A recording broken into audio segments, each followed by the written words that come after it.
Hey everyone, welcome to my channel. I thought I'd do something a little different today. I had a little time on my hands and I drove around a little bit, visited a couple of bookstores. So I wanted to share the books that I hauled today, and I'm going to turn my camera around and I'll show them to you that way. Try something a little different. I mean, why not? So let's get right to that. So I got quite a few, and these are to fit into my my personal reading project to collect and read private eye novels. So I've got a few of these Frank Kanes on my shelf. I was lucky enough to find a couple of these Johnny Little books at a bookstore in Ancaster called West Side Stories. So these are Dell paperbacks, the small-sized paperbacks, which I love so much, and I do believe that might be a Robert McGinnis cover.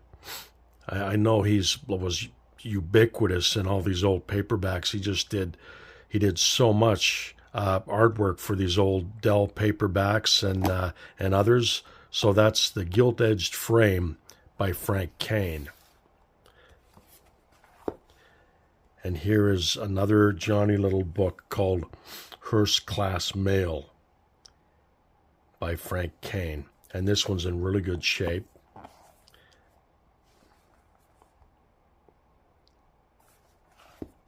And I got them for a few bucks. I mean, they weren't cheap. It was like $4, which isn't bad for an old paperback like this. Now, you might remember on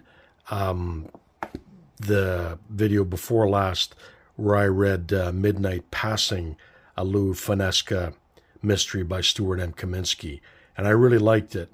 Normally, I've read his Toby Peters novels, the Private Eye Toby Peters, and I'd never read Lou Fesca before. So I was happy to find this one, and I'm not too sure how many are in the series, the Lou Fesca novels. Let's see. I mean, there's some there, but there might be more than that.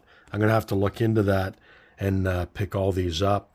But the Toby Peters novels, there's tons of them, and they're hard to find now. So I'd like to get all of them, but that might be a little tough. But yeah, those are great stories. And here's another Private Eye, John Cuddy novel by Jeremiah Healy. And you don't see these a lot either. I'm not too sure if he was real popular, but I enjoy his stories. So that was nice to find. This was at Barely Bent bookstore in Dundas, Ontario. And I've been going there for a long time. And I managed to find a few books there. So that was a good find. And that's called Foursome, a John Cuddy mystery by Jeremiah Healy. This was in the dollar bin at Barely Bent bookstore, Karaoke Fletch by Gregory McDonald. Now, I had a couple of his years ago. I don't have them on my shelf anymore. I don't know what happened to them. I must have got rid of them somewhere along the way. But I really like to pick up more of these because he's really good with dialogue, Gregory McDonald. And these are good books, and that's just kind of a cool cover.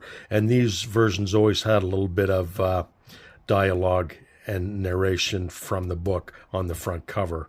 So, you know, for a buck, I figured I'd pick it up, and Gregory McDonald is a really good writer. So that's Karaoke Fletch. Now here, I've got a lot of Carter Browns on my shelf, and I might actually have these in the earlier single versions with the Robert McGinnis covers, but I like these photo covers as well with the double stories in them. So I picked this one up. I think that was $5, which isn't too bad, I guess. But the bottom one, Girl in a Shroud, is an Al Wheeler mystery, and the blonde, I'm not too sure who the main character is in that.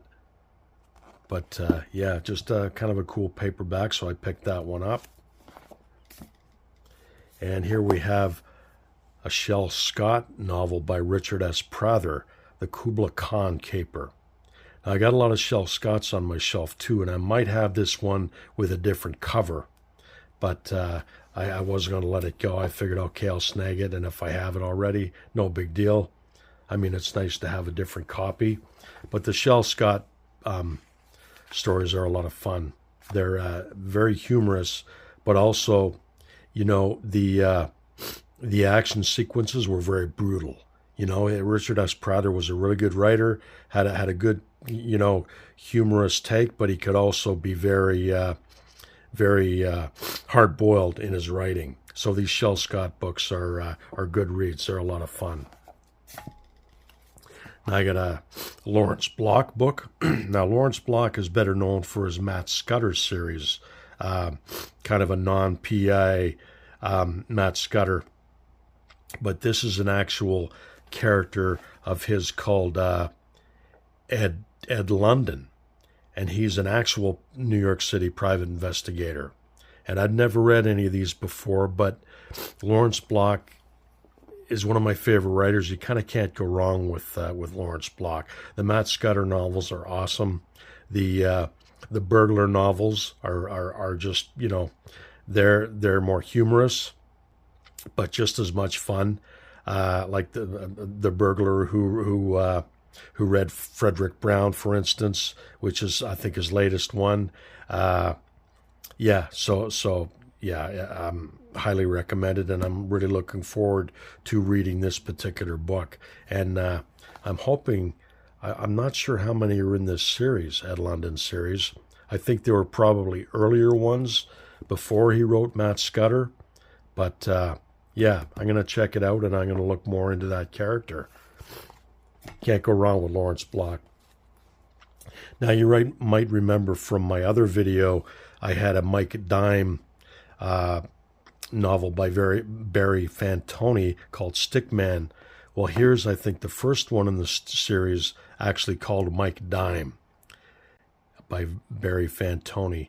And on Thrilling Detective, Kevin Burton Smith was a big fan of these books, and they're very positively reviewed. So I'm looking forward to that.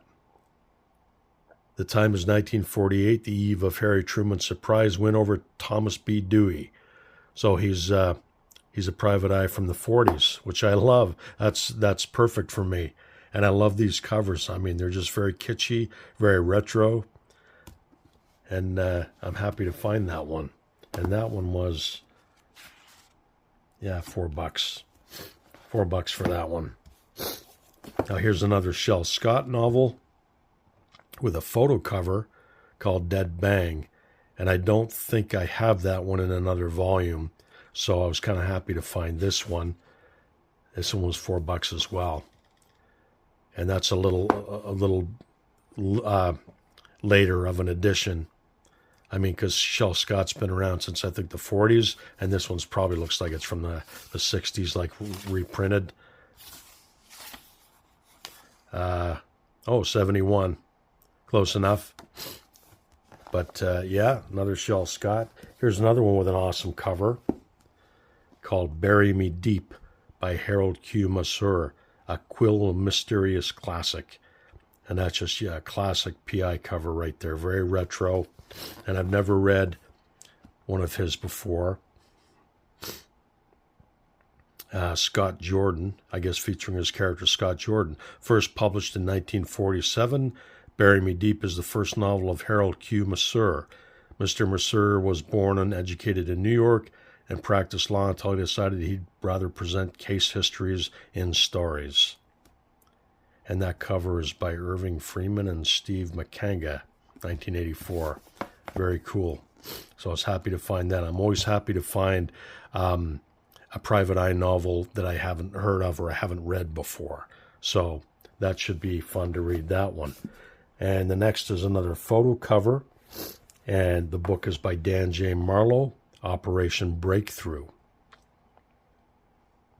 Actually, a combination of photo and art. So that's just very cool. Very kitschy. It's a coronet paperback.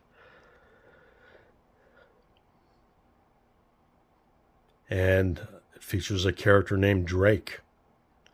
And I'm not sure if he's a PI, but he talks about a deadly private war with the syndicate, so maybe he's more of a kind of an executioner type character, which would make sense considering the title. Awesome cover, though. And then just to change things up a little bit, it's not a PI novel, but it's Harlan Ellison. And I do have his Dangerous Visions in hardcover, and was a sequel to Dangerous Visions. Again, Dangerous Visions Volume 1, and it probably came in 2 or 3 volumes because they were pretty big hardcovers back in the day. And these are, the stories Ellison collects in these, just awesome. They're really incredible stories, so I was happy to find that one. So yeah, that's just a quick and impromptu book haul of what I found today on my little jaunt around looking for bookstores. So yeah, you guys, I hope you enjoy that. You guys take care, and I'll talk to you soon. Keep reading.